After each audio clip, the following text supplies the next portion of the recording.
तुमचे साल्टे खातो. कशामुळं? कारण सुलभा काकीचं त्याच्यात प्रेम आहे.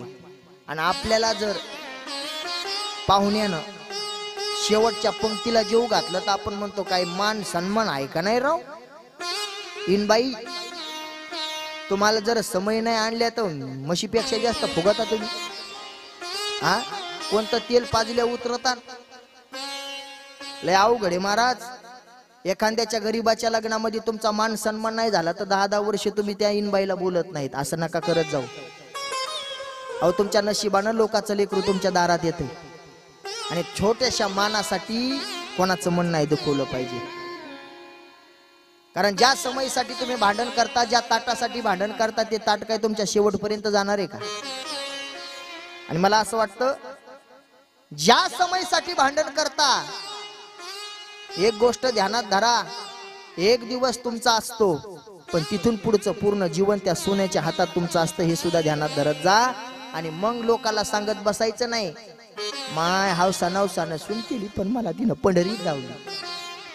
मग तिच्या माईला तुम्ही भांडले म्हणून तुम्हाला पंढरी बघायला भेटली. जर त्यावेळेस तुम्ही समजून घेतलं असतं तर तिनं आज सुद्धा माई सारखी तुमची सेवा केली असती. आपण जसं करतो ना आपल्याला तसं भोगायला भेटतं बघा.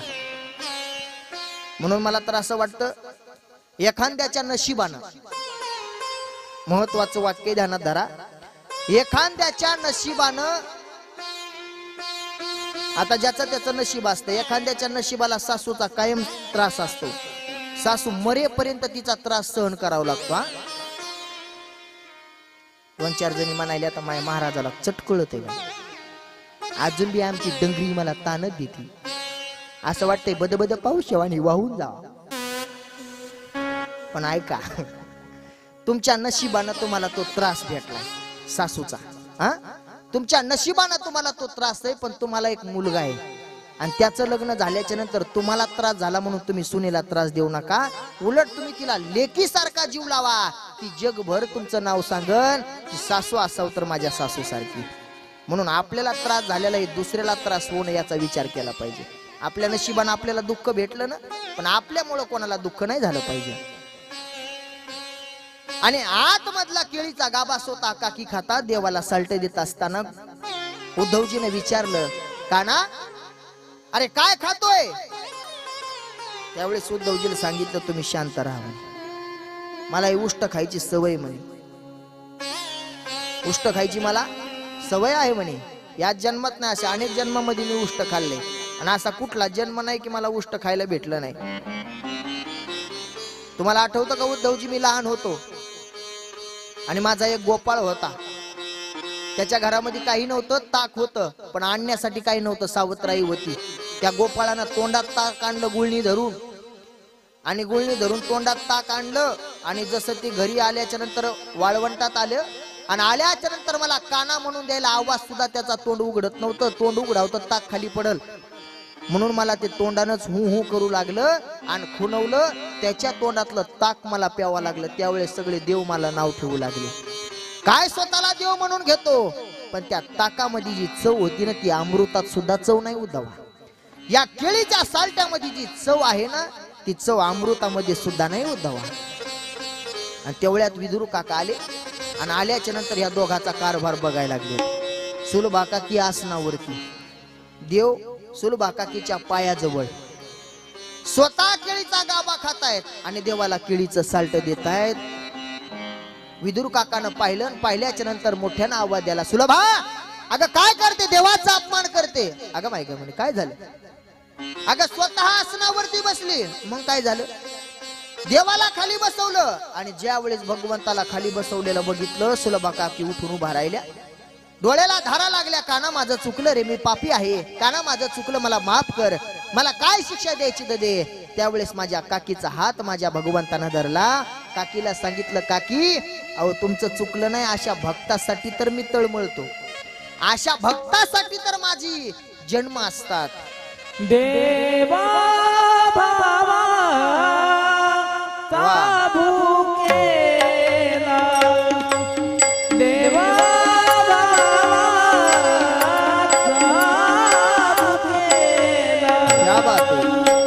देवा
बात है.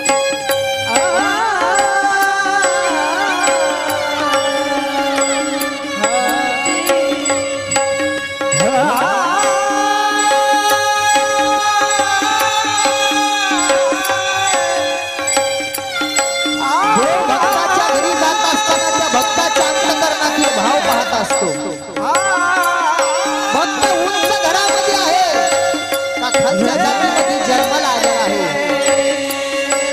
कारण देव जात असताना घर पाहून कधी जात नाही माई बाप. देव जात असताना त्या भक्ताचा भाव पाहून जात असतो. आणि देवाला जर आपल्या घरी आपल्याला बोलवायचं असेल ना तर आपल्या सुद्धा अंतःकरणामध्ये तेवढा भाव पाहिजे. आपल्या सुद्धा मनामध्ये देवाविषयी तेवढी प्रेम पाहिजे. आपल्या सुद्धा मनामध्ये त्या देवाला भेटण्याची तेवढी उत्सुकता पाहिजे.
अशा भक्ताची तर मला आवड आहे आणि अशा भक्तासाठीच मी भुकेलेला आहे का नाही देवा. अरे माझी चुकी झाली, मी पापी आहे देवा. आता तुम्ही वरती बसा. देवाला आता फुलाच्या आसनावरती बसवलं. सुलभा काकी खाली बसला आणि भगवंताला आता केळातला गालबा देत आहेत. आणि भगवंत ज्यावेळेस त्या केळीतील गाभा खातोय ना त्यावेळेस काकाला सांगतात, काका तुम्ही एका भक्ताच्या देवाच्या प्रेमाच्या आडवी आले. बरं काका म्हणले, असं का म्हणतो का ना काका? केळीच्या सालीमध्ये जेवढं प्रेम होतं, जेवढी चव होती ना तेवढी या केळीतल्या गाभ्यामध्ये नाही बघा काका. म्हणून देवाला आपल्या घरी खायला बोलवायचं असेल, देवाला आपल्या घरी जेवायला बोलवायचं असेल ना, तुम्ही किती पंचपक्वान बनवतात यापेक्षा ते बनवत असताना तुमच्या अंतःकरणामध्ये प्रेम किती आहे हे महत्वाचं आहे बघा. आणि आजही आपल्या घरी देव जेवायला येऊ शकतो, पण आपल्याला तेवढं प्रेमानं देवाला बोलवता आलं पाहिजे. म्हणून सुंदर असं माझ्या विदुर काकाचं चरित्र जगद्गुरु तुकोबाराय वर्णन करत असताना सुरुवातीला माझ्या विदुर काकाचं चरित्र घेतात. त्याचं कारण आहे देव प्रेमानं भावानं भेटत असतो. काकाचं घर हे झोपडीचं होतं, दुर्योधनाचं घर महलाचं होतं. पण महाराज म्हणतात उंचनीच काही नेने भगवंता. मग देवाला पाहिजे काय? तिष्ठे भाव भक्ती देखून या. तिष्ठ या शब्दाचा अर्थ एकदा देव आपलासा झाला की देव तिथंच राहतो. मग ती झोपडी असली तरी सुद्धा. बरं तुम्हाला जर अनुभवायचा असेल, एखाद्याचं घर झोपडी असतं, पत्राचं असतं, पण त्या घरी गेल्याच्या नंतर प्रसन्नता वाटत असते विठ्ठल महाराज. एखाद्याचं घर असं बंगला असतो, पण त्या बंगल्यामध्ये गेल्याच्या नंतर तेवढं प्रसन्नता वाटत नाही. म्हणून आणि काही काहीचं बघा घर जे असतं ना हे साधू संतांच्या सेवेसाठीच असतं. त्यामध्ये असणारे आमचे आबा म्हणतात ना त्यांना, बाळासाहेब दादा. खरंच महाराज वारकरी तर आहेतच आहेत, पण महाराज मंडळीवर तर एवढं प्रेम आहे. कदाचित एखाद्या महाराज खूप दिवसानं आपल्या घरी आला आणि खूप दिवसानं महाराज घरी आला, त्याला चहा प्यायला बोलवणं ही नवलाची गोष्ट आहे. पण एखादा माझ्यासारखा रोज त्याच रोडनं जातो, त्या महाराजाला सुद्धा रोज म्हणणं महाराज या चहा प्यायला. रोज रोज काय महाराज, हे घरच संत कृपा आहे, हे घरच संत कृपा आहे. एवढी महाराज मनामध्ये प्रेम, एवढं मन मोकळं असण्यासाठी सुद्धा त्याला देवाची कृपा लागते. सहजासहजी कोणी सुद्धा कोणाच्या घरी जात नाही, कारण कुठलाही महाराज असू द्या पण त्या महाराजासाठी तिथं जागा आहे. एवढं प्रेम लागत आणि भगवंत त्या भक्ताच्या प्रेमासाठी येतो बघा. आजही आपल्या गावामध्ये आपल्या प्रत्येकाच्या घरामध्ये देवाला यावंसं वाटतं. आणि देव येत असताना खाली गरीब श्रीमंत हे काही पाहत नाही. म्हणून तर बघा थोडी कॅसेट बदलावं लागते मला, वातावरण थोडस फवारण्यासारखं झाले. देव गरीब श्रीमंत काही पाहत नाही. म्हणून तर म्हणतात ना, कथा ऐकत असताना महाराज वर्णन करतात दाशीपुत्र कन्या विदुराच्या बक्षी. आणि महाराज दुसरं संताचं वर्णन करतात दैत्या घरी रक्षी परला दासी. कारण आपण जगद्गुरु तुकोबारायाच्या अभंगाच्या आधारानुसार हे संत चरित्र कथा सांगायची बघा. दैत्या घरी रक्षी प्रल्हादाशी भागवत कथेमध्ये भक्त प्रल्हादाचं चरित्र तुम्ही ऐकलेलं आहे. भक्त प्रल्हादाचं चरित्र आपल्याला फक्त या करता ऐकायचं आहे की आपल्या जीवनामध्ये देवाची भक्ती करत असताना कितीही संकट आले तरी सुद्धा देवाची भक्ती मात्र सोडायची नाही. लहान लहान मुलाने एक गोष्ट लक्षात धरा, ऐका. कारण माझे भक्त प्रल्हादाचा ज्या वेळेस जन्म झाला आणि भक्त प्रल्हादाचा जन्म झाल्याच्या नंतर जसं माझे भक्त प्रल्हाद लहानाचे मोठे होऊ लागले आणि त्यांच्यावरती शिक्षण चालू झालं, घरामध्ये संस्कार चालू झाले आणि त्यांना सांगण्यात आलं या जगाच्या पाठीवरती फक्त एकच देव आहे, तो म्हणजे हिरण्यकशिपू. त्याचं एक ब्रीद वाक्य होतं, नाव घेऊन दे देवाचे आयशे. ब्रीद वाक्य हिरण्यकशिपूचे. कारण या राजवाड्यामध्ये माझ्याशिवाय दुसरं कोणाचं नाव घ्यायचं नाही. माझ्या भक्त प्रल्हादाला सुद्धा तेच सांगण्यात आलं. लक्ष देऊन ऐका. कालच आपलं प्रमाण झालं, नावडे जनधन माता पिता, पण कोणते पिता आवडू नये भक्त प्रल्हादासारखे. प्रल्हादाला सांगितलं, प्रल्हादा अरे या जगामध्ये माझ्यासारखा देव नाही आणि माझ्याशिवाय दुसरा देव नाही. लहान लेकरू येते, लहान लेकराला काय समजतं बरं. म्हणून लेकराला संस्कार करायचे असले तर ते योग्य वेळेमध्ये केले पाहिजे बघा. आणि मला असं वाटतं माझ्या ज्ञानोबरायाच्या मदाला समाधी 7 अभंग आहेत आणि ते 7 अभंग हे फक्त माईसाठी आणि लेकरासाठी येतात. माईनं आपल्या लेकराला काय शिकवण द्यावी म्हणून जेवढ्या जेवढ्या माता माऊल्याला वाचवता येते आणि जेवढ्या जेवढ्या माता माऊल्याचे लेकरं लहान आले त्यांनी माझ्या ज्ञानोबरायाचे 7 अभंग पाठ करून ठेवा. आपल्या लेकराला सांगण्यात येतात. आणि ज्या वेळेस तुम्ही त्या लेकराला झोपी घालताना त्या लेकराला असं गाणं म्हणून झोपी घालू नका हो. मला आनंद वाटतो, ही गोष्ट सांगण्यासारखी नाही पण विठ्ठल महाराज नारदाच्या गादीवर आहे. माझी आता 3 महिन्याची मुलगी आहे, पण त्या 3 महिन्याच्या मुलीला झोपी घालताना असं गाणं म्हणायची कधीच गरज पडली नाही. हाड हाड यू यू हुई. त्या मुलीला झोपी घालत असताना फक्त भजनच म्हणावं लागतं महाराज. कारण आजही अभंग म्हणला की तिला 2 मिनिटाच्या आत झोप लागती. कारण ज्या वेळेस माझं तिला एकच सांगणं होतं, जेवढं होईल तेवढं ज्ञानोबरायाच्या ज्ञानेश्वरीचं पारायण करणं. आज ते सार्थक झालं महाराज. 7 अभंग तुम्ही पाठ करून ठेवा माझ्या ज्ञानोबरायाचे. एक एक शब्द महाराज महत्वाचा आहे. त्या लेकराला सांगतात, हा देह नाशिवंत मदमुद्राचा बाधा वरी चर्म घातले रे कीटकाचा साधा रवरव दुर्गंधी रे अमंगळतेचा बाधा स्मरे त्या हरिहारा शरण जारे पर्यसी मंडला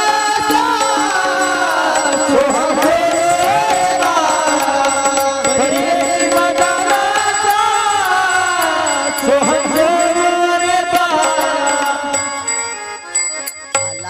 कोठोनिया कुठं आलास आणि कुठं जायचंय आपल्या लेकराला हे शिकवलं पाहिजे. आपण लहान असताना हे संस्कार दिले पाहिजे. बघा माझे छत्रपती शिवराया लहान असताना जिजाईसाहेबांना संस्कार दिले म्हणून आज महाराष्ट्राचा राजा ठरला. कारण लहान असताना संस्कार दिले तर ते लेकराला संस्कार पडत असतात. म्हणून आपल्या लहान असणाऱ्या लेकराला आपण शिकवलं पाहिजे बाबा. कारण आज दुर्भाग्य आपल्या लेकराला ज्ञानोबराया तुकोबराया हे माहिती पाहिजे. आपल्या लेकराला आपले साधू संत माहिती पाहिजे. कारण आपल्या भविष्यातील पिढी आपल्या साधू संताचा वारसा जपणारा तेच आहेत. बघा जसं आपल्यापर्यंत आलंय तसं आपण आपल्या लेकरापर्यंत दिलं पाहिजे. म्हणून मी तर ज्या ज्या माता माऊलीला वाचवते ते त्यांना एक विनंती. पण महाराज एक गोष्ट मला थोडीशी दुःखाची वाटते. तर घरी गेल्याच्या नंतर एखाद्याच्या घरी गेल्याच्या नंतर आम्हाला सांगितलं जातं माऊली महाराज आमचं पोरग 8च महिन्याचं आहे. एवढं हुशार आहे त्याला मोबाईल मधलं चट कळत असं वाटते दगड घेऊन टकुऱ्यात घालावं. त्याला लॉक उघडीता येते गेम खेळता येते चट कळतंय. आमच्या पोरीच्या बापाला एवढं कळत नाही त्याला तेवढं कळतंय. मग मला मनात वाटतंय हो तुझ्या पोरीच्या बापाला कळायला असतं तुझ्यासारखी येडी बायको कशाला केली हा. कारण त्याला कळालं नाही म्हणून येडपड गळ्यात पडलं. आपलं लेकरू असं वाटतं एखाद्याच्या घरी गेल्याच्या नंतर त्यानं सांगा माऊली महाराज 1 वर्षाचा आमचा मुलगा आहे. पण 1 वर्षाच्या मुलाला विचारा ना तुला काय येतं. आम्ही त्याला विचाराव दादा अरे तुला काय येतं. त्यावेळेस त्या मुलांना आम्हाला म्हणून दाखवाव सुंदर ते ध्यान उभे विटेवरे करकटेवरे ठेवोया करकटेवरे ठेवोया करकटेवरे ठेवोया. त्या मुलांना सांगावं महाराज आम्हाला येतं. आम्हाला ज्ञानोबरायाचा हरिपाठ आहे असं. अरे ज्ञानोबरायाचा हरिपाठ केल्याच्या नंतर काय होतं पवित्र जीव हो त्यानं सांगावं आम्हाला. देहचा पवित्र जीव हो आमचा देह पवित्र होतो महाराज. अजून तुला काय काय येतं त्यावेळेस त्यानं सांगावं आम्हाला. आम्हाला ज्ञानोबरायाच्या ज्ञानेश्वरीच्या ओव्या सुद्धा येतात. आम्हाला परत एक येतं महाराज. आम्ही ज्या ज्या मंदिरात जातो ना त्या मंदिराची स्तुती त्या मंदिराच्या देवताची स्तुती करतो आणि नंतर देवाचं दर्शन घेतो. किती आनंद वाटतो अशा गोष्टी ऐकायला. म्हणून आपल्या मुलाला हे संस्कार देता आले पाहिजे लहान असताना. कारण लेकरं ज्या वेळेस लहान असतात ते एका चिखलासारखे असतात. त्या चिखलाची मूर्ती बनवायची का तो चिखल तुम्हाला तसाच वाही ठेवायचा आहे हे ज्याच्या त्याच्या माईच्या हातात आहे. बघा म्हणून जेवढ्या काय माझ्या समोर माता माऊल्या बसलेल्या येतात या कथेतून तुम्ही एवढं जरी घेऊन गेलात नाही तुमचा मुलगा ज्ञानोबराया नाही हो द्या पण कमीत कमी ज्ञानोबरायाच्या चरणाची धूळ तरी त्याला हो द्या. नाही तुमचा मुलगा जगद्गुरु तुकोबराया हो द्या पण कमीत कमी जगद्गुरु तुकोबरायाच्या चरणाची धूळ तरी आपल्याला होता येईल. एवढं जरी आपण शिकलो तरी सुद्धा आपल्या संत चरित्र कथेचा फायदा झाला. भक्त परला सारखं विचारायचा कारण विश्वास बसत नव्हता ना. आई बाबा म्हणतात ते खरं आहे का.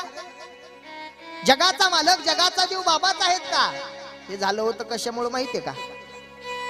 कारण ज्यावेळेस हिरण्यकशिपू शिकारीसाठी गेला होता देवाला प्राप्त करण्यासाठी देवाची तपश्चर्या करण्यासाठी आणि ज्या झाडाखाली तपश्चर्याला बसला त्या झाडावरती एक पोपटाचं पिल्लू होतं आणि ते सारखं म्हणायचं नारायण नारायण नारायण.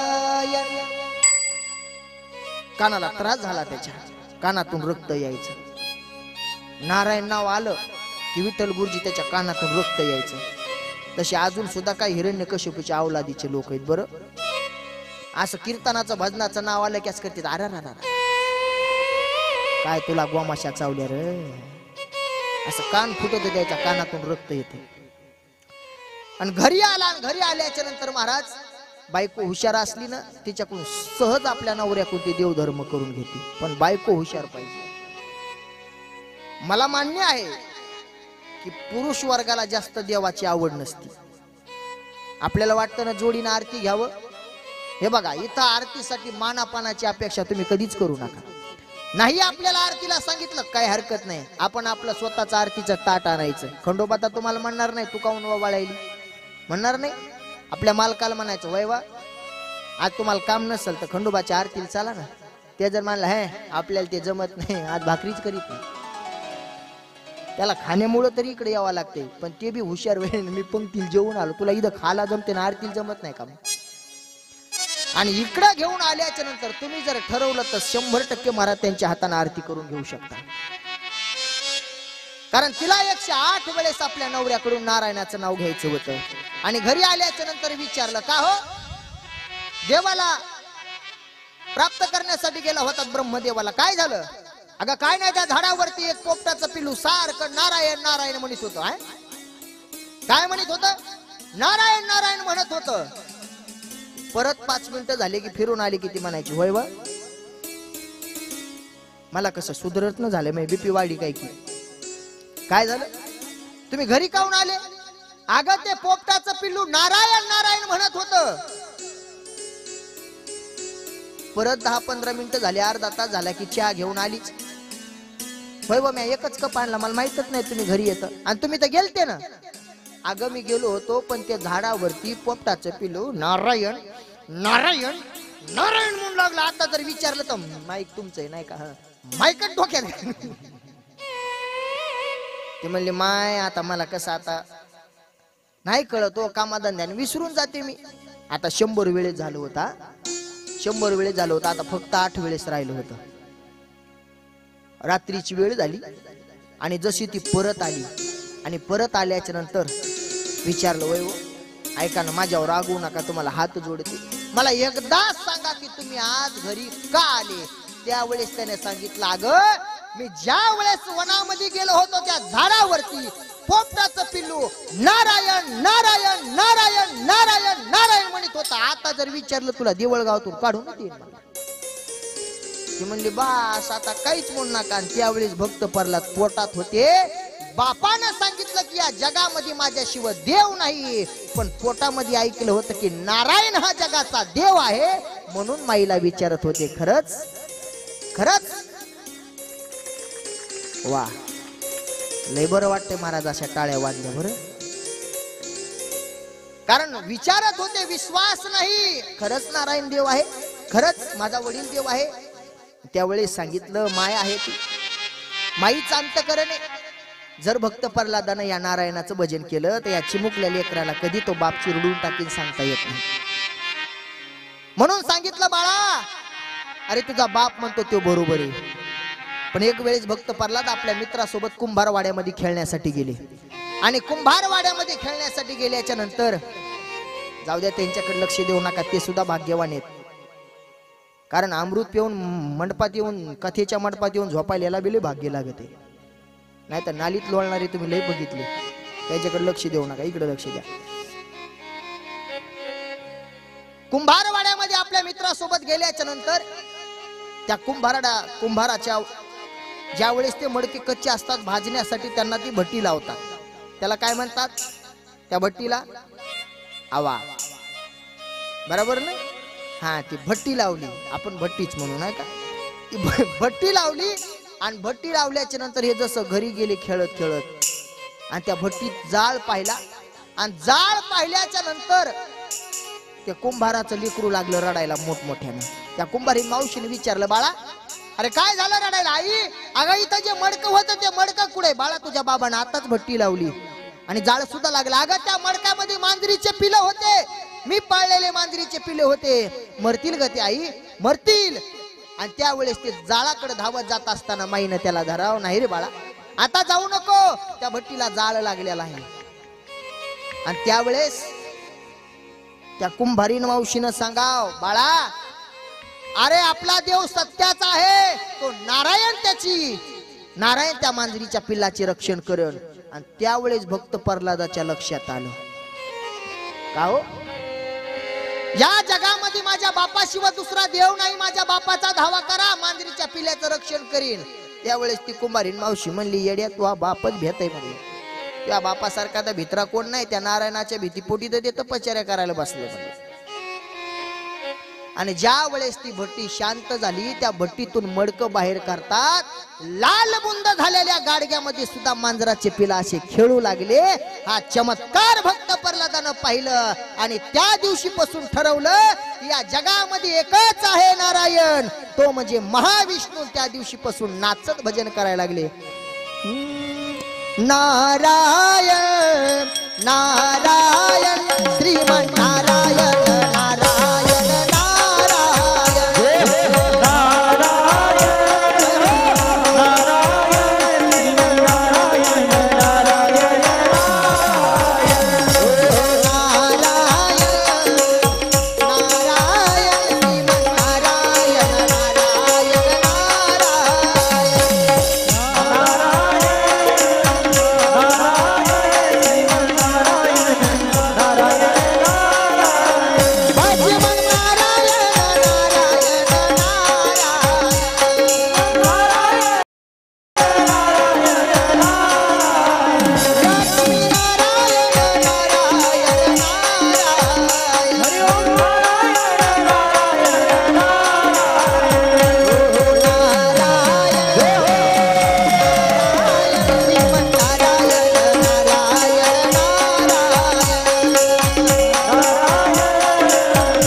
त्यावेळेस तिथला एक जण म्हणला, दुसरं कोण नाही, तुमच्या घरातच मतदान फुटलं म्हणले.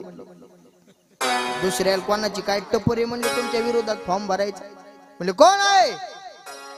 तुमचाच पोरग आहे म्हणले, नारायण नारायण भजन करायला. आपण कशाला म्हणावा? आणि तेवढ्यात त्यानं साधून घेतलं, तुमचंच पोरग आहे नारायण नारायण भजन करायला. 10 बाऱ्या म्हणायला ते तुमचंच पोरग आहे नारायण नारायण म्हणायले. काय काय गोष्टी अशा संधीचं सोनं करता आलं पाहिजे. त्याची खूप दिवसाची इच्छा होती नारायणाचं भजन करायची, पण आज त्याला संधी भेटली होती त्या सेवकाला. अहो तुमचाच पोरग आहे नारायण नारायण भजन करायला.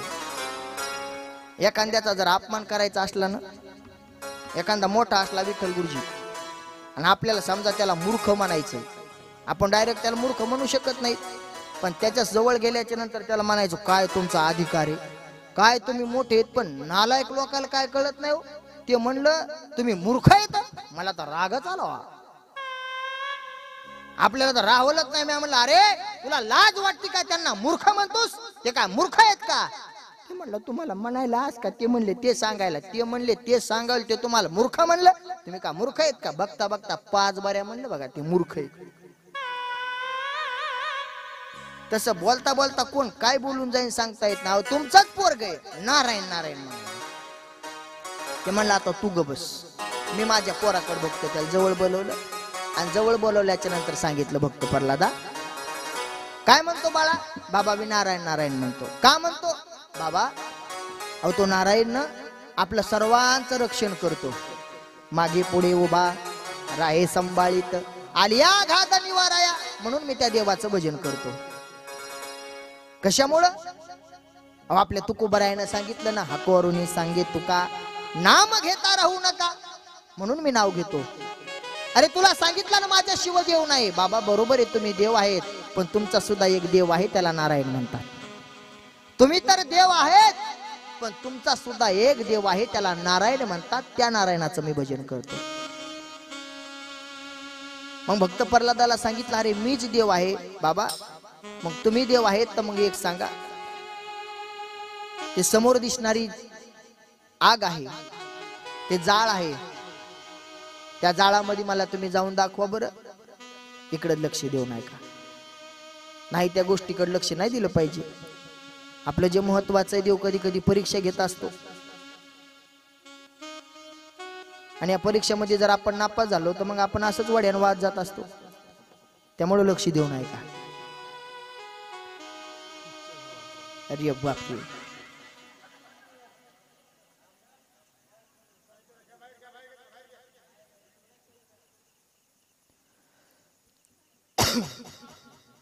शांत शांत शांत शांत पद्धतीने शांत पद्धतीने शांत पद्धतीने अहो शांत शांत अहो शांत शांत. अरे बाप.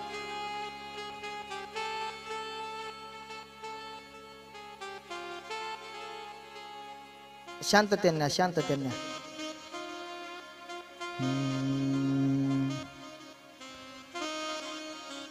ऐका इकडे लक्ष द्या तुम्ही. बाबा ती समोर जो जाळ आहे त्या जाळामध्ये मला तुम्ही जाऊन दाखवा. त्यावेळेस भक्त प्रल्हादाला हिरण्यकशिपू म्हणतो, भक्ता हे प्रल्हादा तुला काय अक्कल आहे का? अरे समोर जाळामध्ये मी जर गेलो तर मरल ना.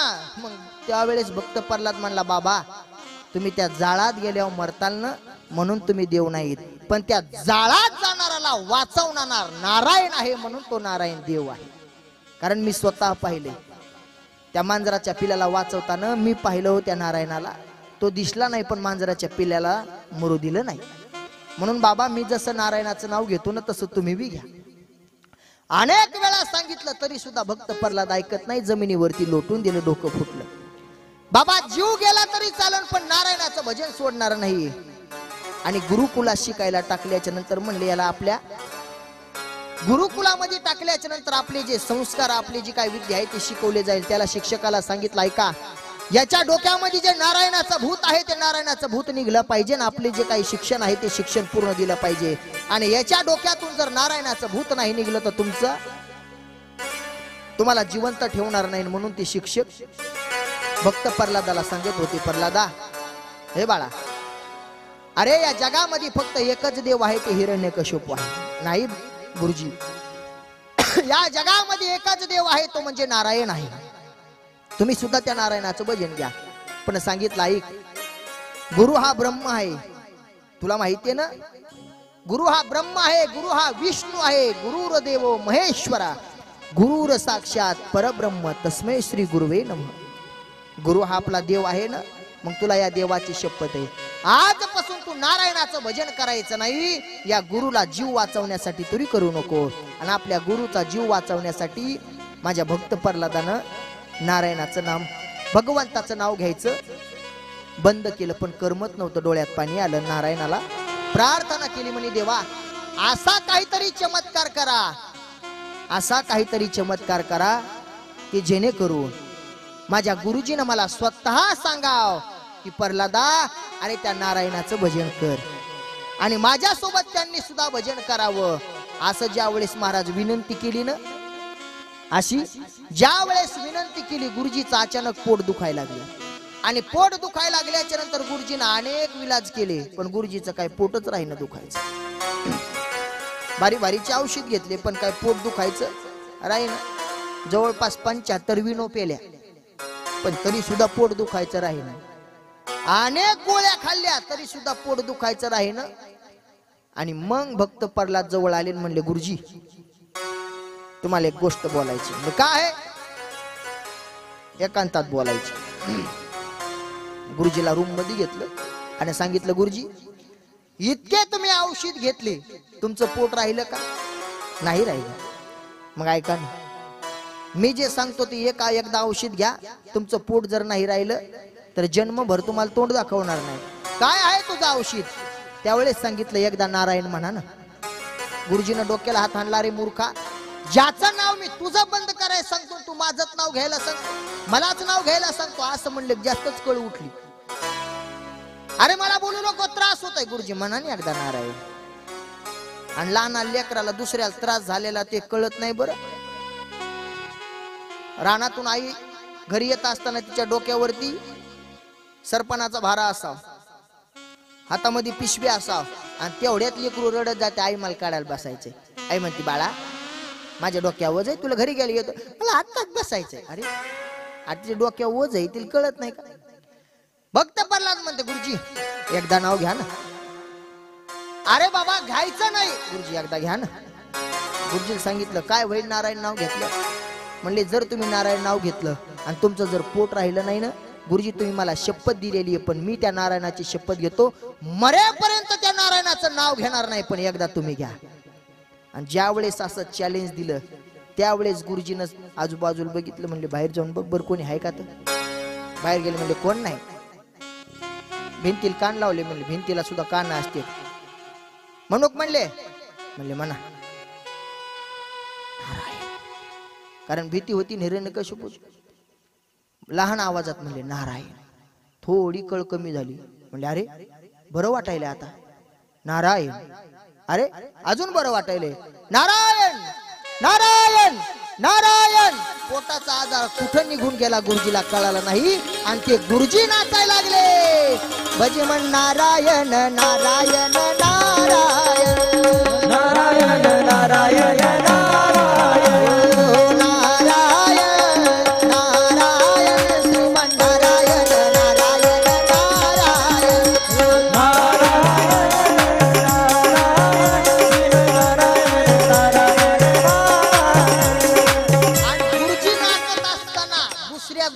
पाहिलं गुरुजी येऊन डोक्याला हात लावायला लागले. म्हणले ओ महाराज महाराज काय करायला लागले तुम्ही. आपण ह्या पार्टीचे नाही. आपण खाल्ले भजे दुसऱ्या पार्टीचे झेंडा तुमच्या खांद्यावर दुसऱ्या पार्टीचा आहे. हानतेन कार्यकर्ते. अहो म्हणले जाऊ दे असंही मरायचंय आणि तसंही मरायचंय. या नारायणाच्या भजनामध्ये लय ताकद देऊ. एवढा माझा पोटाचा आजार पण एका नारायणाच्या नावानं राहिलं. तुम्ही सुद्धा घ्या. आणि सर्वजण महाराज नाव घ्यायला लागले. माझे भक्त परला सर्व विद्यार्थी नाचायला लागले. आणि तेवढ्यामध्ये काही सेवकाला पाठवलं हिरण्यकशिपूनं. जा म्हणे काय शिक्षण चालू आहे बघा. आणि सगळेजण इकडे येऊन पाहतात तर इकडे नाचायला लागले. आणि नाचत असताना यांचं नाच गाणं चालू यांचं भजन चालू. तेवढ्यामध्ये एक शिपाई आला आणि यांना हात लावला. ते सुद्धा चांगलं गुलूप होतं. त्याला सुद्धा करंट लागला. ते सुद्धा भजन करायला लागले. भज म्हण नारायण नारायण नारायण राक्षसाच्या कुळामध्ये जन्म आलेला त्यांना करंट लागला. ते सुद्धा भजन करायला लागले नारायण नारायण. पण देवळगाव मध्ये कथेत बसून अजून बऱ्याच जणाला करंट नाही लागला. कानाला फिट बांधून अजून भजन करत नाही. ज्याला ज्याला करंट लागला त्याला टाळी वाजून भजन करा. नारायण नारायण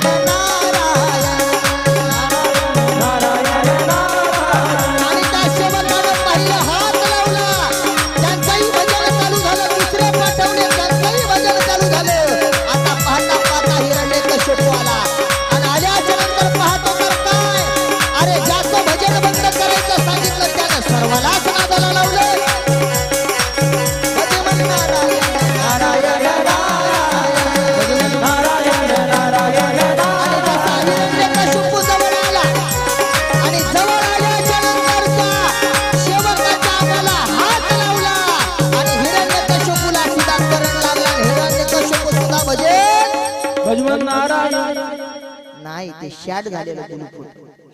त्याला नाही लागला करंट. ते लई शॅट झालेलं गुरुप होत. हिरण्यकशिपूला नाही लागला महाराज शॅट. त्याला नाही लागला करंट. त्यानं सगळ्याचं भजन बंद केलं. तसेच आपल्यात बसलेले काही जण आहेत बघा. आपल्याला करंट लागला ना आपण असं भजन बेधुंद होऊन करतो. नारायण नारायण नारायण. आणि जी शेजारी नाचते का तिचं गुलूप शाट झालेलं असते. ती म्हणजे खबा तिकडे कर इकडे नारायण नारायण लागली करायला. खबाट कोंडी बुक्काच मारेन बघ. अरे ती भजन करायला तिला तरी करू. ती लय अवघड असते बापा. याच्यामध्ये कोणालाही नाही जमत. दैत्या घरी रक्षी प्रल्हादाशी. महाराज विदुर काकाच्या घरी त्या देवानं कन्या खाल्ल्या. भक्त प्रल्हादाचं रक्षण केलं.